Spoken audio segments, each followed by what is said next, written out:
On s'en rend pas compte, mais c'est 6 millions de pailles par jour consommées en France.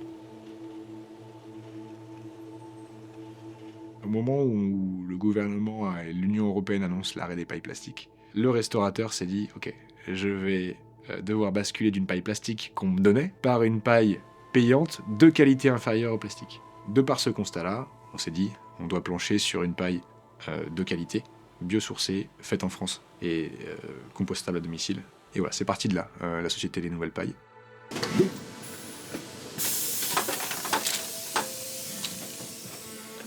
On ne fabrique pas que des pailles, on fabrique aussi des couverts, on fabriquera d'autres choses à l'avenir, et dans 17 pays aujourd'hui. D'où la bascule vers Moom, qui est la contraction de Mother Nature, parce que l'intégralité de nos intrants sont issus de la nature, et mouvement, puisqu'aujourd'hui nos clients, ils adhèrent à un produit, et ils adhèrent aussi à un mouvement, celui de travailler des produits de qualité maximale à impact minimal. La recherche, mais une recherche qui fait sens, fait partie de notre ADN. On a cette volonté de faire toujours mieux, d'être toujours novateur.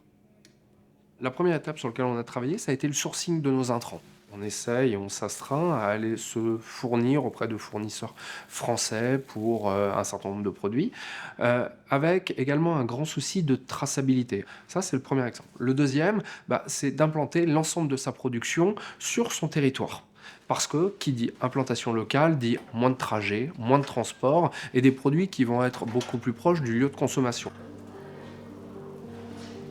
On fait tout ça avec une démarche éco-responsable parce que ça va avec la suite de l'histoire.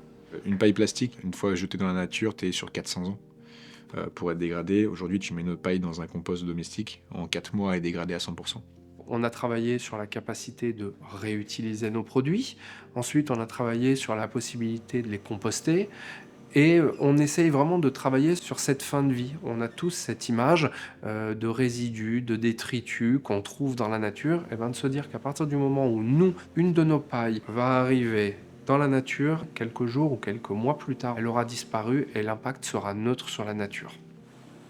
On est venu également améliorer nos process pour venir faire des économies d'énergie. Et on est venu professionnaliser l'ensemble de ces process qui nous ont permis de pouvoir aller chercher des certifications. Donc on est vraiment rentré dans un processus désormais d'amélioration continue pour pouvoir venir réduire notre impact carbone et tous nos axes de recherche vont dans ce sens-là.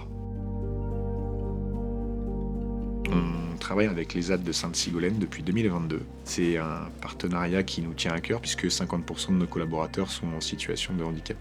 L'inclusion, c'est un vrai vecteur important pour nous et c'est pour ça qu'on n'y dérogera pas.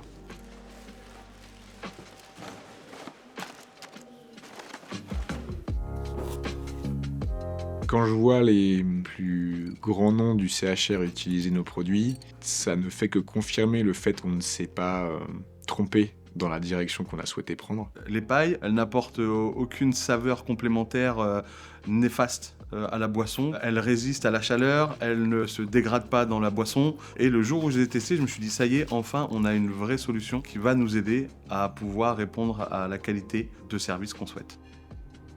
On a choisi ces couverts-là, pourquoi? Parce qu'on avait ces retours clients, des couverts conventionnels en bambou, qui ne coupent pas, qui sont âpres en bouche. Alors on avait plein de couverts différents. Et ce qu'on recherchait, c'est vrai qu'on voulait quelque chose de coupant, mais qui n'ait pas l'aspect du plastique. Et là, avec ces produits-là, on a zéro casse, soit aussi sur les fourchettes, hyper important aussi, quelque chose qui pique bien, etc. Et avec Moon, en fait, on trouve le parfait équilibre. On a des couverts qui coupent bien, qui sont agréables en bouche, et qui sont hyper efficaces, quoi. C'est un peu la totalité de la démarche qui est très intéressante. Il y a ce côté RSE, elles sont fabriquées en France, avec aussi une inclusion qui est réalisée dans ces ateliers. Alors c'est juste un petit objet, c'est juste une paille, mais derrière il en découle aussi un message qui est intéressant. L'idée, c'est d'avoir déjà un produit qui est fabriqué en France, et ça rentre dans notre démarche RSE, parce qu'on est certifié ISO 20021 depuis 2017, et c'est ce qui m'a fait peser dans la balance au niveau du choix, clairement.